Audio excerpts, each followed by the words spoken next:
Whether you've done this exercise never or dozens of times, please keep watching because I see lots of people doing these in very interesting ways and missing a lot of the bennies. Starting with the setup.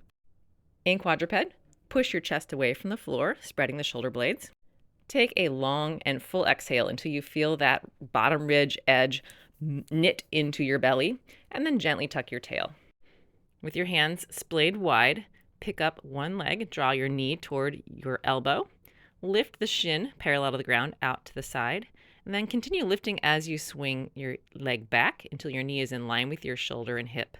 Tap down, make sure your tail is still in a gentle tuck or neutral position. Drive up till you feel that glute engage. Drag the knee and ankle out to the side, keeping the shin stacked over the floor until you unstack it and drag the shin parallel as the knee comes forward. Here's another angle. So lots of stability and tension created in the mid body and upper body so that I have a very nice anchor or support system for moving around just my hip joint.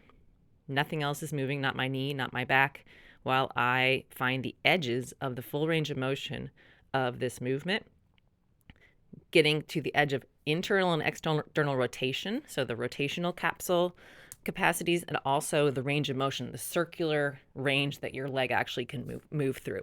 Here's a bunch of things not to do.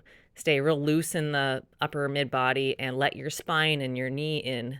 I'm turning a lot of things, moving a lot of things, or letting the elbow bend on the opposite side, letting the hips tuck and untuck, letting the hip hike and unhike. You're not getting anything from this. So again, nice and stable, pushing the floor away. You can easily start here, but accidentally right here, oops, let your spine go just because we're so used to coordinating the hips and the spine together. Now, on the way back, I am letting my hip hike. I'm letting my hip and my rib come together.